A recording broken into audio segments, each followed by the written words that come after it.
नमस्कार प्यारे विद्यार्थियों, आप सभी का स्वागत है आपके अपने YouTube चैनल स्टडी तक पर। तो दोस्तों, आज हम क्लास 10th का अध्याय फर्स्ट है, उसमें देखेंगे भोजन एवं मानव स्वास्थ्य यानी फूड एंड ह्यूमन हेल्थ। जो इस लेसन से है दोस्तों, वो एग्ज़ाम में 4 नंबर के क्वेश्चंस हैं, वो पूछे जाते हैं। 4 नंबर का अंक भार रखता है, जिसमें से आपको 1 नंबर का तो एक 1 लाइनर क्वेश्चन होगा, प्लस एक होगा 3 नंबर का थोड़ा बड़ा क्वेश्चन होगा। तो दोस्तों, ये था अपना भोजन एवं मानव स्वास्थ्य से पूछे जाने वाले क्वेश्चन का अंक भार। तो इसमें से कितने टोटल 4 अंकों के क्वेश्चन पूछे जाएंगे। तो अपने शुरुआत करते हैं भोजन एवं मानव स्वास्थ्य। भोजन, इसमें देखेंगे अपने संतुलित भोजन, असंतुलित भोजन, कुपोषण आदि के बारे में पढ़ेंगे। तो स्टार्ट करते हैं अपना चैप्टर। सबसे पहले लिखा हुआ है पोषण जीवन का आधार है। पोषण के रूप में जीव अपने वातावरण से विभिन्न पदार्थ प्राप्त करता है। ये पदार्थ पाचन क्रिया के माध्यम से जीव के शरीर का अंग बनकर शरीर की विभिन्न आवश्यकताओं की पूर्ति करते हैं। तो दोस्तों, यहाँ तक बताया गया है कि पोषण है जो जीवन का आधार है, जो न्यूट्रिशन है वो अपने जीवन के आधार हैं।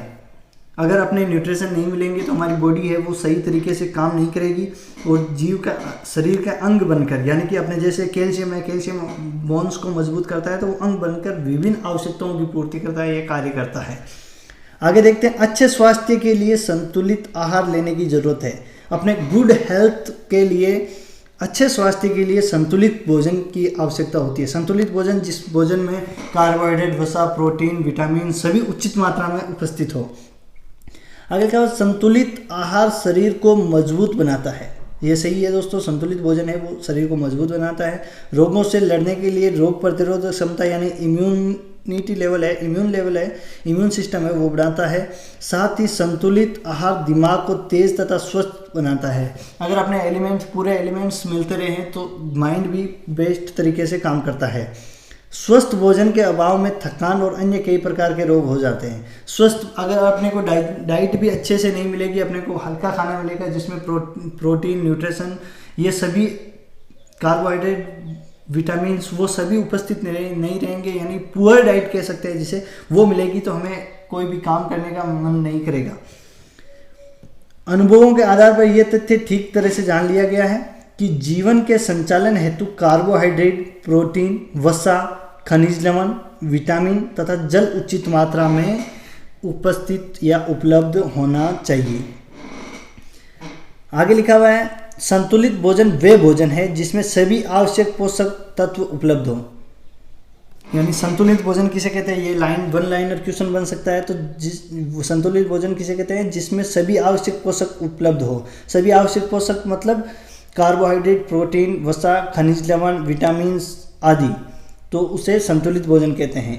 किसी भी पोषक की भोजन में कमी या अनुपलब्धता, यानी किसी भी पोषक तत्व की भोजन में कमी या बिल्कुल ही नहीं रहना पोषक तत्व, वो भोजन असंतुलित भोजन होगा। तो असंतुलित भोजन कौन सा होगा, जो जिस भोजन में अपने पोषक तत्व यानी विटामिन, न्यूट्रिशन सभी की कमी हो, या तो कमी हो या बिल्कुल ही नहीं हो, उसे असंतुलित भोजन कहते हैं।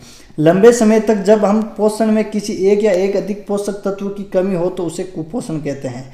यानी कि लंबे समय तक, यानी कि 15, 20 दिन, 25 दिनों तक एक या एक से अधिक पोषक तत्व की कमी होती है तो हमारे शरीर में उसकी कमी हो जाती है और उसे कुपोषण कहते हैं। वो बच्चा कुपोषण का शिकार हो जाता है, बच्चा या बूढ़ा या जो भी कोई अपने ह्यूमन बॉडी है वो कुपोषण का शिकार हो जाती है। कुपोषण मतलब माल न्यूट्रिशन। दोस्तों, कुपोषण का शरीर पर असर कई प्रकार से देखने को मिलता है। कुपोषण का है जो शरीर पर कई प्रकार से देखने को मिलता है असर है। पोषण के विभिन्न तत्व, जैसे बात करें, पोषण के विभिन्न तत्व आवश्यकताओं की पूर्ति करते हैं। अतः स्पष्ट है कि जिस तत्व की कमी होगी उसके द्वारा किए जाने वाला कार्य नहीं होगा।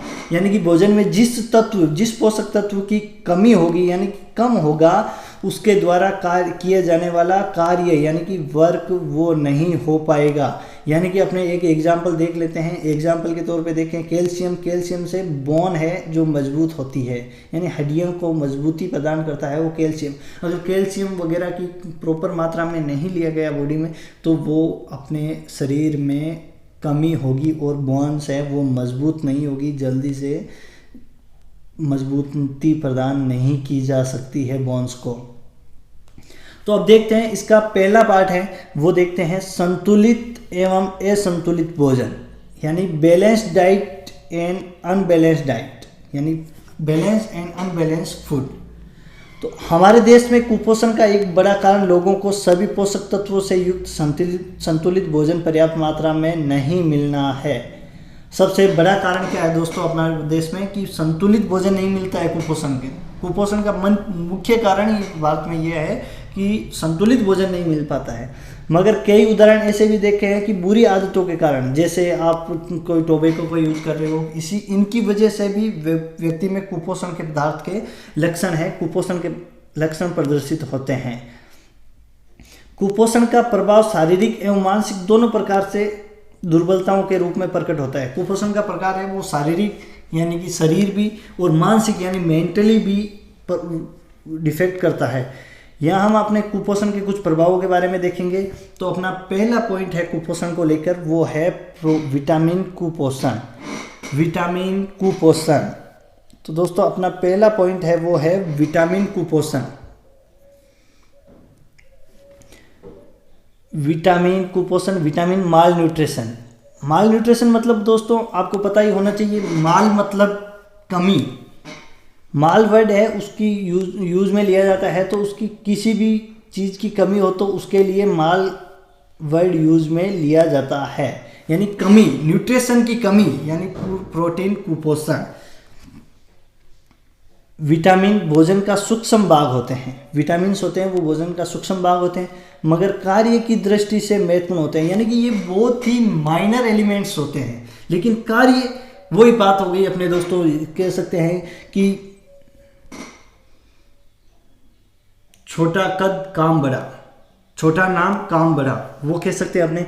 किसी एक या एक से अधिक विटामिन की कमी होने पर उसके लक्षण स्पष्ट नजर आते हैं, यानी एक या एक से अधिक, एक विटामिन की कमी होगी तो भी अपने को लक्षण नजर आएंगे, और या एक से अधिक होगी तो वो तो आपको पता ही है ज़्यादा ही नजर आएंगे। तो अपने कुछ सारणी में दिए गए हैं विटामिन की कमी से होने वाले रोग एवं उनके लक्षण। तो अपने देखते हैं जो नीचे सारणी दी गई है उसमें देखते हैं विटामिन एवं उनकी कमी से होने वाले रोग।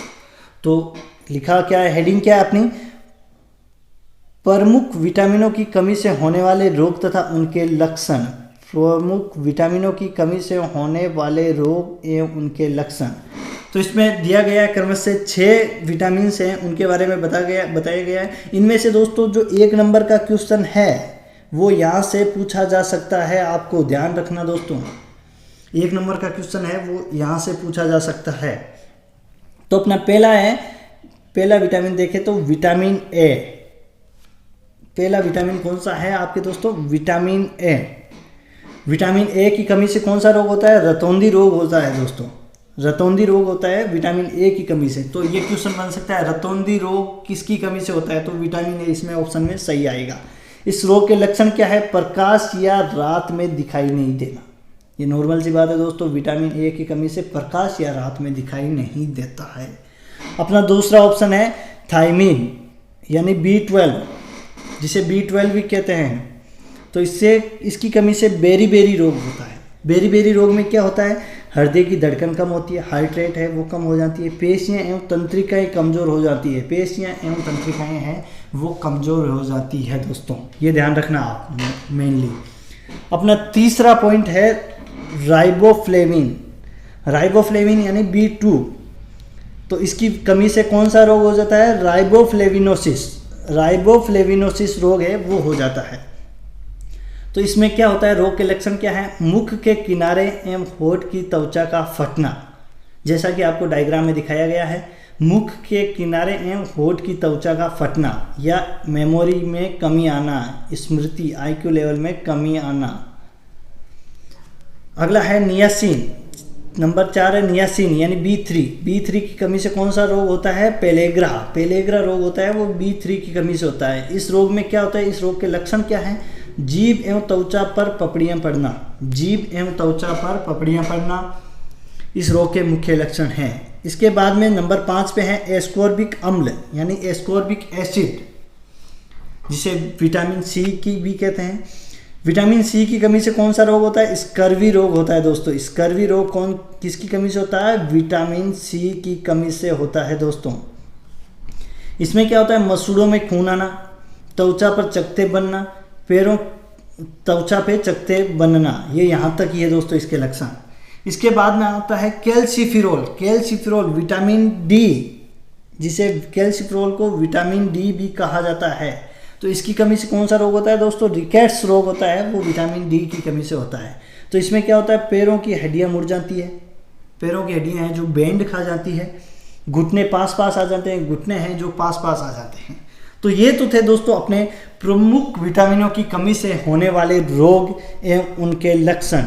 तो दोस्तों इसमें इस सारणी में से 1 नंबर का आपका एक क्वेश्चन है, वो लगभग पूछा जाता है हर बार, एक न एक एग्जाम में पूछा जाता है। ये क्वेश्चन है जो हर बार एक न एक एग्जाम में पूछा जाता है। तो देखते हैं अपने नेक्स्ट पेज पे चलते हैं, अपना अगला पेज। इसमें अपना पहला है प्रोटीन कुपोषण। पहली हेडिंग है प्रोटीन कुपोषण, यानी प्रोटीन माल न्यूट्रिशन। कुपोषण का अपने आपको बताया था माल न्यूट्रिशन, माल यानी कमी, न्यूट्रिशन की कमी होना। तो इसमें हो गया प्रोटीन कुपोषण। तो पहला है इसमें लिखा हुआ, गरीबी के कारण लोग भोजन में प्रोटीन पर्याप्त मात्रा में सम्मिलित नहीं कर पाते हैं। दोस्तों गरीबी एक अलग ही होती है, इस पे किसी का वश या जोर नहीं चलता। तो गरीबी के कारण लोग भोजन में प्रोटीन सम्मिलित नहीं कर पाते हैं और कुपोषण का शिकार हो जाते हैं। मुख्यतः छोटे बच्चे इससे प्रभावित होते हैं। गर्भवती महिलाओं और किशोरावस्था में प्रोटीन आवश्यक पोषक तत्व है। तो ये भी क्वेश्चन बन सकता है, गर्भवती महिला एवं किशोरों में प्रोटीन मुख्य आवश्यक पोषक तत्व कौन सा है? तो उसमें आंसर आएगा आपका प्रोटीन। क्या आएगा? प्रोटीन। प्रोटीन की कमी से क्वाशियोर रोग उत्पन्न हो जाता है। क्वाशियोर यानी क्वाशियोर रोग में क्या होता है दोस्तों? ये आपको डायग्राम दिखाया गया है। क्वाशियोर रोग का जो बेबी है उसका पेट है जो बाहर आ जाता है, हड्डियां कमज़ोर हो जाती है, पतली हो जाती है, सिर है जो बड़ा हो जाता है, और जो पसलियां हैं, जो शरीर की पसलियां हैं वो दिखाई देने लग जाती है। तो इसमें लिखा हुआ है बच्चे का पेट फूल जाता है, उसे भूख कम लगती है, स्वभाव में चिड़चिड़ा हो जाता है, त्वचा पीली, शुष्क, काली, धब्बेदार होकर फटने लगती है। जब प्रोटीन के साथ पोषण में पर्याप्त ऊर्जा की कमी होती है, प्रोटीन के साथ पोषण में पर्याप्त ऊर्जा नहीं मिल पाती है, तो शरीर सूख कर दुर्बल हो जाता है। तो दोस्तों आपने क्वाशियोर की जो डेफिनेशन देखें तो उसमें त्वचा पीली, शुष्क, काली, धब्बेदार होकर फटने लगती है। लेकिन जब प्रोटीन के साथ पोषण में पर्याप्त मात्रा ऊर्जा की कमी होती है तो शरीर सूख कर दुर्बल हो जाता है, आंखें कांतिहीन हो जाती है एवं अंदर धंस जाती है। यानी आंखें हैं जो कांतिहीन हो जाती है और अंदर की तरफ धंस जाती है, बॉडी है जो सूख जाती है। तो इस कारण मरासमस रोग होता है, मरासमस रोग कहते हैं इसे। तो आपके 2 डायग्राम दिए गए हैं, एक क्वाशियोर का और दूसरा है मरासमस का। अब अपना नेक्स्ट टॉपिक है खनिज कुपोषण। क्या है? खनिज कुपोषण। हेडिंग है अपनी खनिज यानी मिनरल्स माल न्यूट्रिशन। तो विभिन्न प्रकार के खनिज यानी कि शरीर का संचालन में महत्वपूर्ण भूमिका निभाते हैं। विभिन्न प्रकार के खनिज जो शरीर में महत्वपूर्ण भूमिका निभाते हैं, जैसे इनकी कमी से शरीर में कई प्रकार के विकार उत्पन्न हो जाते हैं। विकार यानी कि कमी हो जाती है, यानी शरीर में लोहे तत्व रुधिर के हीमोग्लोबिन का भाग होता है। यानी लोहे तत्व यानी आयरन एलिमेंट्स हैं वो रुधिर यानी रक्त में हीमोग्लोबिन का भाग होता है। इसकी कमी से रक्तहीनता यानी कि ब्लड की कमी होती है, कारण चेहरा पीला पड़ जाता है। कैल्शियम हड्डियों को मजबूत बनाता है, इसकी कमी से हड्डियां कमज़ोर एवं भंगुर प्रकृति की हो जाती है। कैल्शियम है वो हड्डियों को मजबूत बनाता है दोस्तों, लेकिन कैल्शियम की कमी होती है तो हड्डियां भी कमज़ोर हो जाती है और भंगुर प्रकृति की हो जाती है।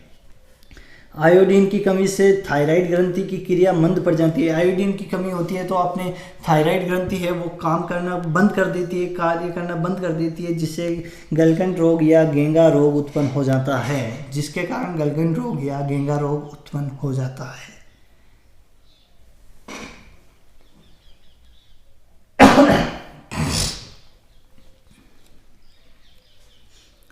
अगला टॉपिक है दोस्तों अपना प्रमुख खनिज तत्व, स्रोत एवं उनके कार्य, जो आपको सारणी दी गई है। तो दोस्तों इसमें देखते हैं क्या है सारणी में, क्या क्या दिया हुआ है। प्रमुख खनिज तत्व एवं स्रोत, प्रमुख खनिज तत्व कौन कौन से, उनके स्रोत कहाँ से मिलते हैं एवं उनके कार्य। तो अपने पास पहला खनिज तत्व है वो है सोडियम।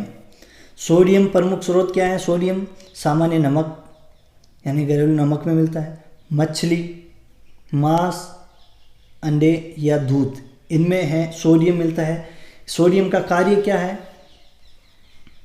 मांसपेशीय संकुचन, तंत्रिकीय आवेश संचरण, शरीर का विद्युत अपघटन एवं संतुलन बनाना, ये मेन कार्य है। यानी कि मांसपेशीय संकुचन, तंत्रिकीय आवेश संचरण, शरीर के विद्युत अपघटन एवं संतुलित बनाना। सेकंड है आपका पोटेशियम। पोटेशियम सभी खाद्य पदार्थों में है, वो पोटेशियम है वो पाया जाता है दोस्तों, ये ध्यान रखना, पोटेशियम सभी खाद्य पदार्थों में पाया जाता है।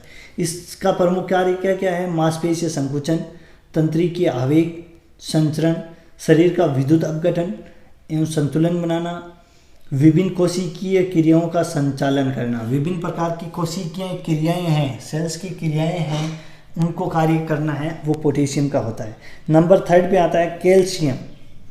कैल्शियम मुख्यतः दूध में पाया जाता है, अंडे में, हरी सब्जियां, इनमें कैल्शियम पाया जाता है। कैल्शियम की प्रमुख कार्य क्या है, विटामिन डी के साथ हड्डियां एवं दांतों को मजबूती प्रदान करता है। कैल्शियम की कमी से हड्डियां कमज़ोर हो जाती है और दांतों को मजबूती नहीं मिल पाती है। तो प्रमुख कार्य कैल्शियम का क्या होता है, हड्डियों को मजबूत बनाता है और दांतों को भी मजबूती प्रदान करता है। अगला नंबर 4 पे अपना फास्फोरस।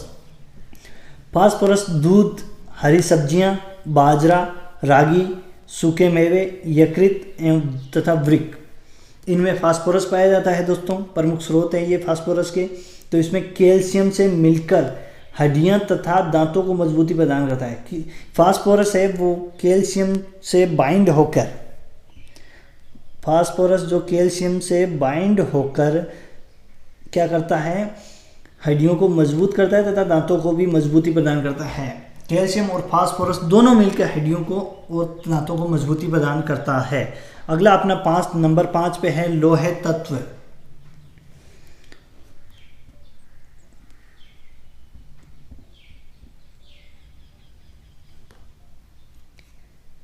लोहे तत्व क्या काम करता है दोस्तों, तो यकृत, प्रमुख स्रोत क्या क्या है, यकृत, वृक्क, अंडे, मांस, रक्त, बाजरा, रागी, दही, सब्जियां एवं गाजर, गुड़, ये है मेनली लोहे तत्व है जो पाए जाते हैं। सबसे अच्छा स्रोत घरेलू मिलने वाला गुड़ है, इसमें लोहे तत्व पाया जाता है, इसलिए कहते हैं कि गुड़ रोटी खाया करो दोस्तों। दही, सब्जियां, प्रचुर मात्रा में लोहे तत्व होता है, जिससे रुधिर की में हीमोग्लोबिन की कमी नहीं होती, हीमोग्लोबिन अच्छा रहता है, HB लेवल अच्छा रहता है। रुधिर में हीमोग्लोबिन का निर्माण करता है लोहे तत्व। उत्तक का ऑक्सीकरण यानी टिश्यू ऑक्सीडेशन, टिश्यूज ऑक्सीडेशन का कार्य भी ये लोहे तत्व करता है। नंबर 6 पे है आयोडीन। नंबर 6 पे क्या है, आयोडीन। तो आयोडीन कहाँ से, प्रमुख स्रोत क्या क्या है, इसमें आयोडीन में नमक, समुद्री भोजन, हरे पत्तों वाली सब्जियां, लवण, जलीय मछलियां, जामुन और काला नमक, इनमें आयोडीन प्रचुर मात्रा में पाया जाता है दोस्तों सबसे ज़्यादा। और आयोडीन का मुख्य कार्य क्या है, थायरोक्सिन हार्मोन का निर्माण करना। थायराइड ग्रंथि के लिए थायरोक्सिन हार्मोन का निर्माण करना है, वो आयोडीन का मुख्य कार्य होता है दोस्तों। अब चलते हैं अपने अगले पेज में। तो अगला अपना टॉपिक है मानव स्वास्थ्य यानी कि ह्यूमन हेल्थ। क्या है दोस्तों, मानव स्वास्थ्य, ह्यूमन हेल्थ। तो इसमें मानव स्वास्थ्य में पहला अपना पॉइंट है पीने योग्य पानी के गुण एवं दूषित पानी के दुष्प्रभाव। क्या है, पीने योग्य पानी के गुण, जो पानी पीने योग्य होता है उसके गुण एवं दूषित पानी के दुष्प्रभाव, यानी दूषित पानी के पीने से हमारे रोग में क्या, हमारे शरीर में क्या क्या रोग होते हैं, उसके क्या क्या इफेक्ट्स होते हैं, उनके बारे में है। तो properties of drinking water and harmful effect of polluted water. इसमें डायग्राम भी दिखाया गया है, इसमें बैन किया गया है पानी। हम इंसान इतने कम उपलब्ध जल के स्रोतों का इस तरह दोहन कर रहे हैं कि जल्द ही हमारे सामने जल संकट विकराल रूप में मौजूद होगा। दोस्तों, आपको पता है कि पानी है 95% है पानी।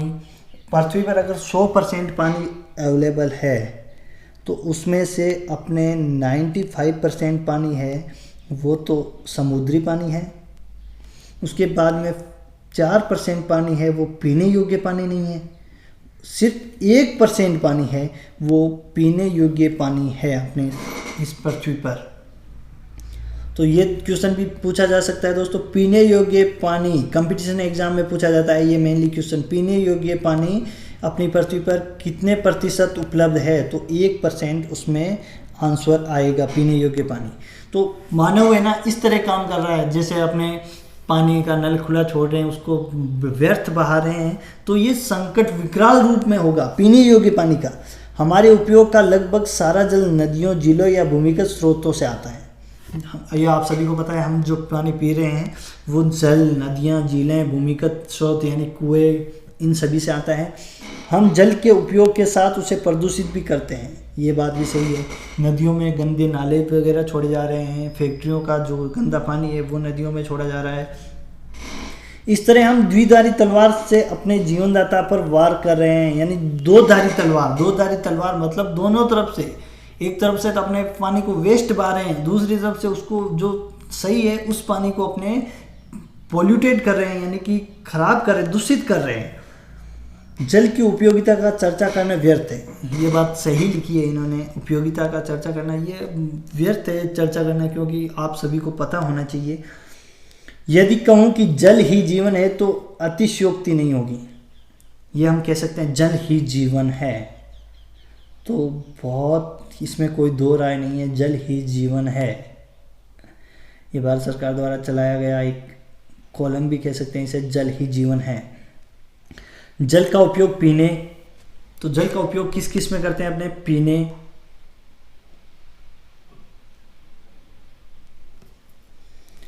भोजन बनाने, नहाने, बर्तन, कपड़े धोने, कृषि एवं उद्योग कार्य में यानी खेतों में पानी वगैरह देने के लिए किया जाता है। जल पृथ्वी पर पाई जाने वाली एकमात्र ऐसी चीज है जो पदार्थ की तीनों अवस्था। दोस्तों ये भी आपको बहुत ज़्यादा इंपॉर्टेंट क्वेश्चन है। जल पृथ्वी पर पाई जाने वाली एकमात्र ऐसी चीज़ है जो पदार्थ की तीनों अवस्था कौन कौन सी होती है दोस्तों? पदार्थ की ठोस, तरल और गैस। यानी ठोस में आप जल को बर्फ बना सकते हो, तरल में आप जल रहता है, और गैसीय अवस्था में जल वाष्प के रूप में एक साथ प्राकृतिक तौर पर मौजूद है। तीनों प्रकार में अपना जल मौजूद है। जो जल हमें मिलता है उसमें कई तरह के कण एवं सूक्ष्म जीव होते हैं, माइक्रो बैक्टीरियाज होते हैं। जो जल होते हैं वो हमारे शरीर में कुछ तो हमें फ़ायदा पहुंचाते हैं लेकिन नुकसान भी बहुत करते हैं। फ़ायदा पहुंचाने वाले कम होते हैं लेकिन नुकसान पहुंचाने वाले बैक्टीरियाज हैं वो हमारे शरीर में बहुत ज़्यादा होते हैं, पानी में बहुत ज़्यादा होते हैं जो हमारे शरीर को नुकसान पहुँचाते हैं। अब देखते हैं पीने योग्य जल में क्या क्या गुण होने चाहिए दोस्तों। तो पीने योग्य जल में निम्न गुण होने चाहिए। तो मेनली अपने देख लेते हैं पीने योग्य जल में क्या क्या गुण होने चाहिए। तो पीने योग्य जल में आंखों से दिखने वाले कण, वनस्पति नहीं हो, यानी कि कोई पेड़ पौधों की पत्तियां वगैरह नहीं गिरी हो, सूक्ष्म कण नहीं हो, हानि पहुंचाने वाले सूक्ष्म जीव नहीं हो जो जीव दिख रहे हैं। जल का पीएच संतुलित हो, जल का पीएच संतुलित होना चाहिए। जल में पर्याप्त मात्रा में ऑक्सीजन घुली हो, यानी ऑक्सीजन होनी चाहिए प्रॉपर मात्रा में। हमारा शरीर कई तरह की जिम्मेदारियां निभाता है, यह सभी को पता है। हम सभी के लिए अपनी अपनी जिम्मेदारियां होती है, वो हम निभाते हैं। तो जल इस काम में शरीर की मदद करता है। अगर अपनी डिहाइड्रेट हो गई तो हमारे कार्य वो ऊर्जा है वो नष्ट हो जाएगी। तो जल है वो मेनली इसमें कार्य करता है। शरीर की समस्त उपापचय क्रियाएं जल के द्वारा ही संपादित होती हैं। वेस्ट मटेरियल जो भी शरीर से बाहर निकलता है अपना, वो जल के द्वारा ही संपादित होता है, जैसे पसीना, एक्सक्रीशन, ये आदि होता है। इसलिए डॉक्टर भी अक्सर मशवरा देते हैं कि एक दिन में कम से कम 8 गिलास पानी पीना चाहिए। ये दोस्तों सही है, डॉक्टर के कहने की कोई ज़रूरत नहीं है, अपने नॉर्मली अपने भी कह सकते हैं कि कम से कम 8 बता रहे हैं, लेकिन मैं तो बोलता हूँ 10-12 से ज़्यादा तो पीनी चाहिए। 10-12 गिलास तो अपने को डेली का पीना ही चाहिए पानी। आप शारीरिक श्रम ज़्यादा करते हो तो आपको ज़्यादा मात्रा में पानी पीना चाहिए। अब अगर आप ज़्यादा काम कर रहे हो, अगर आपका एक्सक्रीशन है वो ज़्यादा हो रहा है, आपका पसीना स्वेट वो है जो ज़्यादा हो रहा है, तो आप ज़्यादा पानी पियो। सही मात्रा में पानी पीने से शरीर में उपचापची तरीक़ें सही होती है, उपापचय तरीक़ें सही तरीके से काम करता है। प्रत्येक दिन 8 से 10 गिलास पानी पीने से शरीर में रहने वाले जहरीले पदार्थ बाहर निकलते हैं। प्रत्येक दिन शरीर में अपने 8 गिलास पानी है जो अवेलेबल करवाना चाहिए, जिससे अपने शरीर में पड़ने वाले रोग है वो ख़त्म होते हैं, रोग मुक्त होता है शरीर हमारा। शरीर में पर्याप्त मात्रा में पानी रहने से शरीर में चुस्ती, ऊर्जा बनी रहती है, थकान का एहसास नहीं होता है। पानी से शरीर में रेस्ट से फाइबर की पर्याप्त मात्रा कायम रहती है। पानी से शरीर में फाइबर उनकी मात्रा पर्याप्त रहती है, जिससे शरीर में रोग प्रतिरोधक क्षमता बढ़ती है और बीमारियां होने का खतरा कम होता है। तो पानी पीने से हमारे शरीर में रोग प्रतिरोधक क्षमता है वो बढ़ती है। प्रचुर मात्रा में पानी पीने से शरीर में अनावश्यक चर्बी जमा नहीं होती है। लोग फैट यानी कि मोटे फैटी लोग होते हैं, वो अगर ज़्यादा पानी पिए तो वो उनके अनावश्यक रूप से चर्बी नहीं बढ़ेगी। उचित मात्रा में पानी पीने से शरीर में किसी भी प्रकार की एलर्जी होने की आशंका कम हो जाती है। एलर्जी होती है तो शरीर में किस प्रकार से पानी पीने से होती है, तो अगर अपने ज़्यादा पानी पिएंगे तो एक्सक्रीशन भी ज़्यादा होगा, अपना पानी वेस्ट बाहर भी ज़्यादा निकलेगा, तो पसीना वगैरह इनकी वजह से जो भी अपने एलर्जी वगैरह होती है वो ख़त्म हो जाती है। साथ ही फेफड़ों में संक्रमण, अस्थमा और आंत की बीमारियां आदि भी नहीं होती है। फेफड़ों में संक्रमण नहीं होता है, लंग्स में इन्फेक्शन नहीं होता है। नियमित भरपूर पानी पीने से पथरी का होने का खतरा भी टला रहता है। यानी कि प्रचुर मात्रा में पानी पीने से पथरी यानी किडनी के जो फिल्ट्रेशन रेट है वो बढ़ती है, तो उससे अपने पथरी भी नहीं बनती है। पर्याप्त मात्रा में पानी पीने वाले को सर्दी जुकाम जैसे रोग भी नहीं घेरते हैं। तो दोस्तों ध्यान रखना, जो भी वीडियो को देख रहे हैं, प्रचुर मात्रा में पानी पीते रहना चाहिए। इसके बाद में अपने देखते हैं, ये अपने पहले देखा था कि जल के फायदे, पीने योग्य पानी के फायदे। अब अपने देख रहे हैं दूषित जल के दुष्प्रभाव। यानी पहले थे कि जल के क्या क्या गुण होने चाहिए, पीने योग्य जल के क्या क्या गुण होने चाहिए। अब अपने टॉपिक है दूषित जल के दुष्प्रभाव। तो इसमें दूषित जल के दुष्प्रभाव में अपना पहला पॉइंट है, यदि पीने का पानी दूषित हो तो कई बीमारियों की चपेट में ले सकता है। दूषित पानी यानी कि इन्फेक्टेड पानी हो तो उसे कई पोल्यूटेड पानी हो तो कई बीमारियां हो सकती है। ये बीमारियां पानी में रहने वाले रोग कारक सूक्ष्म जीवों के कारण होती है। जो बीमारियां होती है पानी में रहने वाले रोगों के कारण होती है, सूक्ष्म जीव होते हैं उनके कारण होता है, जो पानी के साथ शरीर में प्रवेश कर जाते हैं, जिनमें विषाणु, जीवाणु, प्रोटोजोआ, कृमि आदि प्रमुख हैं।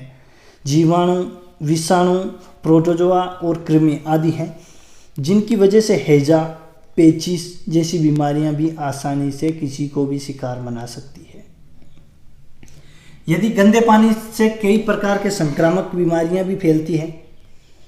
गंदे पानी से वायरल संक्रमण भी हो सकता है। गंदे पानी से आप अभी ये महामारी चल रही है कोविड-19 कोरोना महामारी चलती है, वो दूषित पानी से भी फैल सकती है।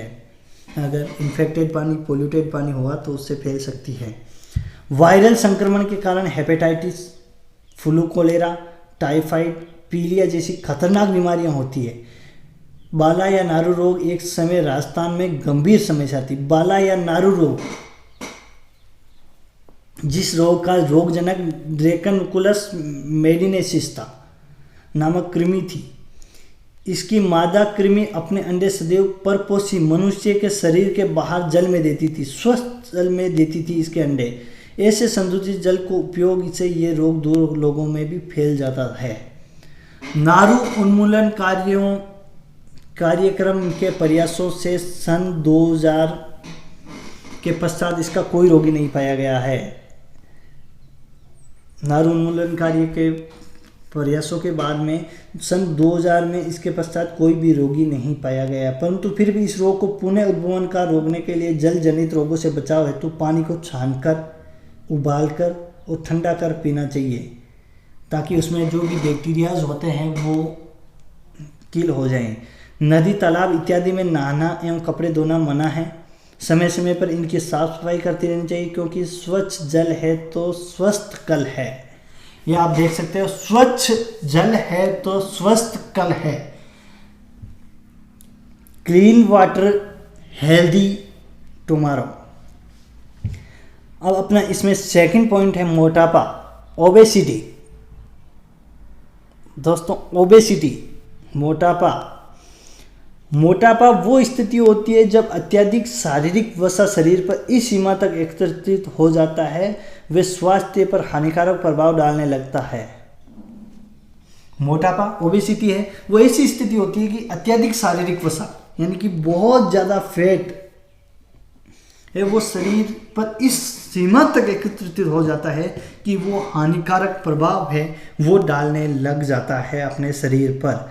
ये संभावित आयु को भी घटा सकता है, यानी कि एज है कम कर सकता है मनुष्य की। मोटापा आपके एक डायग्राम में दिखाया गया है। मोटापा के लक्षण जो इस आदमी का पेट है वो बहुत ज़्यादा बढ़ा हुआ है।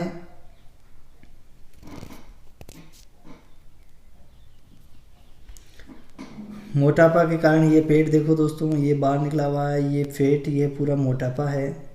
तो आयु भी घटा सकता है। शरीर भार सूचकांक, बॉडी मास इंडेक्स यानी कि BMI बॉडी मास इंडेक्स मानव भार व लंबाई का अनुपात होता है। जब 25 किलोग्राम का बीच हो तब मोटापा पूर्व स्थिति, जब ये 30 किलोग्राम से अधिक हो तब मोटापा होता है।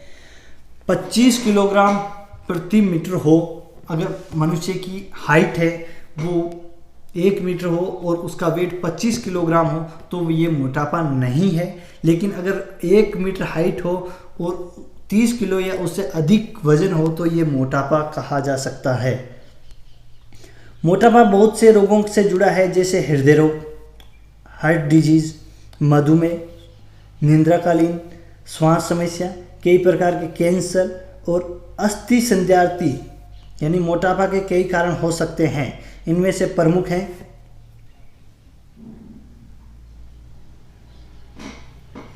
क्या क्या है? मोटापा और शरीर का वजन बढ़ाता है। मोटापा शरीर का वजन बढ़ाता है। ऊर्जा के सेवन, ऊर्जा के उपयोग के बीच असंतुलन के कारण होता है। अधिक चर्बी युक्त भोजन करना होता है, उसके कारण होता है। जंक फूड ये और कृत्रिम भोजन करना ये भी होता है। कम व्यायाम यानी कि आदमी निठल्ला पड़ा रहता है, उसके कारण भी मोटापा हो सकता है। स्थिर जीवन यापन, एक जगह पड़ा रहता है। शारीरिक क्रियाओं को सही ढंग से नहीं होने पर भी शरीर पर चर्बी जमा होने लगती है। अवतु अल्पक्रियता यानी कि हाइपोथायराइडिज्म आदि। हाइपोथायराइडिज्म भी एक मोटापे का मुख्य कारण है, यानी अवतु अल्पक्रियता ये एक मोटापे का मुख्य कारण है। अगला अपना टॉपिक है दोस्तों ब्लड प्रेशर यानी कि रक्तचाप। सामान्यतः अपने घरों में सुना होगा, अपने जो भी बुजुर्ग आदमी होते हैं, ये ज़रूरी नहीं लेकिन सामान्यतः घरों में बुजुर्ग आदमी होते हैं उनके द्वारा ये कहा जाता है कि मेरी बीपी बढ़ गई है। बीपी बढ़ने का मतलब है ब्लड प्रेशर यानी रक्तचाप हो गया है।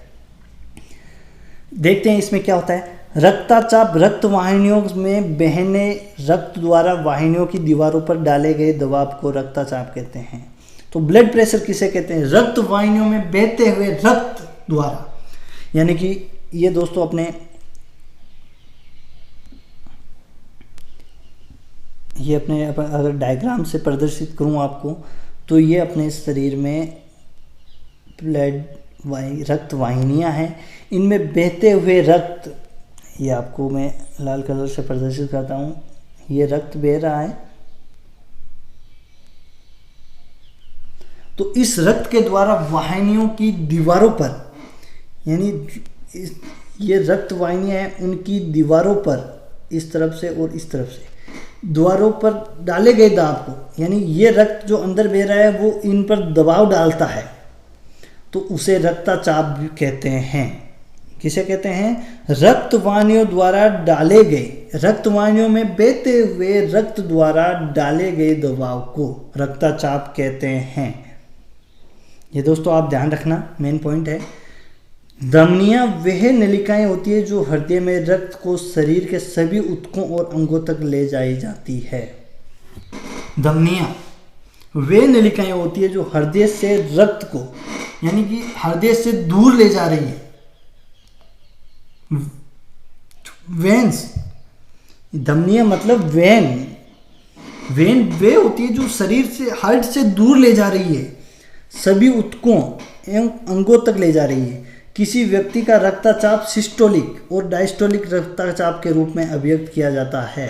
सिस्टोलिक और डायस्टोलिक दो मापक होते हैं। डॉक्टर के पास जाते हैं तो वो एक स्पाइनोमेनोमीटर होता है, उसमें वो सिस्टोलिक एवं डायस्टोलिक ब्लड प्रेशर बता के ही अपने को बताता है कि आपको ब्लड प्रेशर हाई है या कम है। तो जैसे 120 और 80, तो सिस्टोलिक अर्थात ऊपर की संख्या धमनियों में के दबाव के को दर्शाती है, और इसमें हृदय की मांसपेशियां संकुचित होकर धमनियों में रक्त को पंप करती है। तो ये समझ में आ गया होगा। और डायस्टोलिक का मतलब हो गया दोस्तों आपको रक्तचाप अर्थात नीचे वाली संख्या धमनियों में उस दाब को दर्शाती है जब संकुचन के बाद हृदय की मांसपेशियां शिथिल हो जाती है। डायस्टोलिक मतलब शिथिल।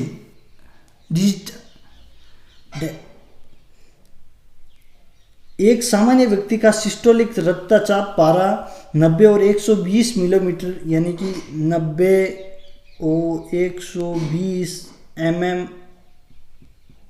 ऑफ Hg होता है। और डायस्टोलिक रक्त, ये सिस्टोलिक हो गया दोस्तों। और डायस्टोलिक की बात करें तो 60 और 80 mm ऑफ Hg होता है। तो डायस्टोलिक प्रेशर होता है, ब्लड प्रेशर, वो पारा 60 और 80 मिलीमीटर के बीच होता है। रक्तचाप को मापने वाले यंत्र को रक्तचाप मापी किसे कहते हैं? तो इसका आंसर हो सकता है रक्तचाप, यानी ब्लड प्रेशर को मापने वाले यंत्र को रक्तचाप मापी कहते हैं। इसका इंग्लिश वर्डिंग में क्या कहते हैं? स्पाइग्नोमेनोमीटर इसे कहते हैं। जो दोस्तों अपने जब नॉर्मली डॉक्टर के पास जाते हैं तो उसके पास सबसे पहले जाते ही वो अपने हाथ की भुजाओं पर वो ये इस प्रकार का ये कफ है वो बांध देता है हाथ पे, और उसके बाद में वो धीरे धीरे पंप करता है हवा को, जिससे अपना पंप है वो फूलता है, ब्लेडर है वो फूलता है। तो इसमें 1733 में स्टीफन हेल्स ने पहली बार रक्तचाप घोड़ों में मापा।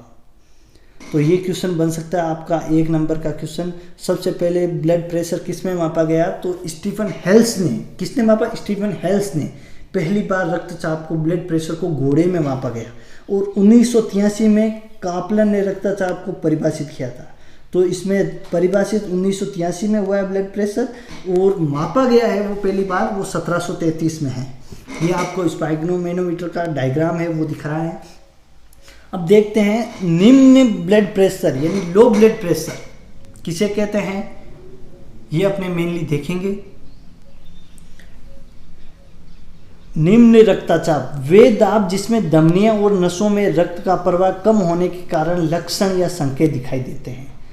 जब रक्त का प्रवाह काफ़ी कम होता है तो मस्तिष्क, हृदय तथा गुर्दे जैसी महत्वपूर्ण इंद्रियों में ऑक्सीजन एवं पौष्टिक आधार नहीं पहुंच पाते हैं। जब ब्लड प्रेशर कम होगा तो उसमें जो एलिमेंट्स हैं वो भी नहीं पहुंच पाएंगे, जिससे ये अंग सामान्य रूप से काम नहीं कर पाता है।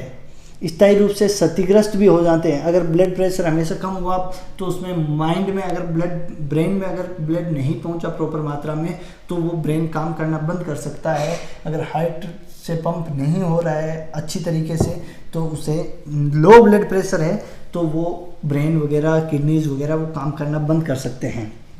अब देखते हैं हाई ब्लड प्रेशर यानी उच्च रक्तचाप। उसमें धमनियों में अधिक दाब के कारण ये चिंता, जैसे जिस आदमी का ब्लड प्रेशर हाई रहता है, अपने नॉर्मली कहते हैं लड़ाई भी होती है तो कहते हैं इतना पारा हाई करने की क्या जरूरत है। पारा मतलब इसमें पारा भरा हुआ होता है दोस्तों।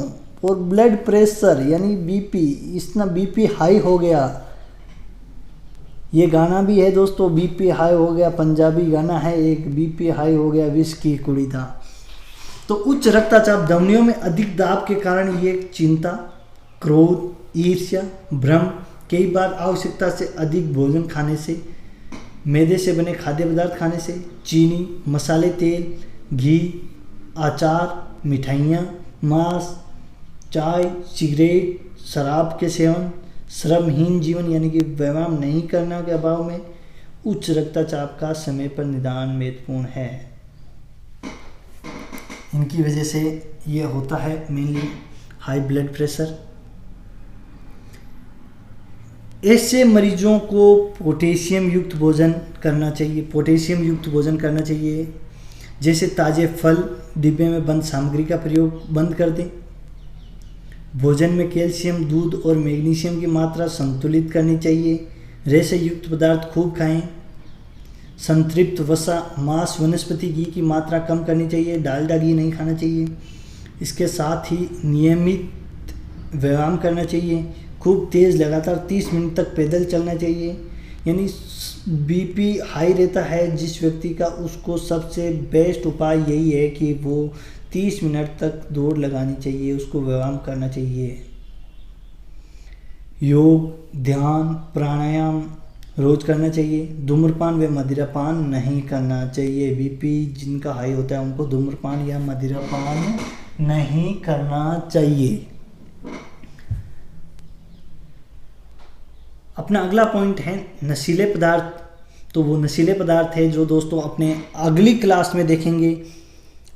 आज के लिए बस बहुत है, इतना ही। आज की क्लास में अपने इतना ही करेंगे। अब अगली क्लास में है जो नशीले पदार्थ से अपने टॉपिक को स्टार्ट करेंगे। टॉक्सिक सब्सटेंस, नशीले पदार्थ, इनको है अपने अगली क्लास में करेंगे। अगर आपने अभी तक वीडियो को लाइक नहीं किया है तो लाइक कीजिएगा, अपने फ्रेंड्स के साथ शेयर भी कीजिएगा। आपको डेली क्लासें मिलेगी। और चैनल को सब्सक्राइब करना ना भूले दोस्तों, सब्सक्राइब करना है। साथ ही बेल आइकन जो आपको घंटी दी गई है लाल कलर की, वो दबानी है, ताकि जब भी आपको हम वीडियो अपलोड करें तो आपको नोटिफिकेशन है वो मिल सके, आपको वीडियो का नोटिफिकेशन मिल सके। तो दोस्तों आपका बहुत बहुत धन्यवाद। मिलते हैं अगली क्लास में, इसके पार्ट 2 में। भोजन एवं मानव स्वास्थ्य के अगले पार्ट में मिलते हैं। धन्यवाद दोस्तों।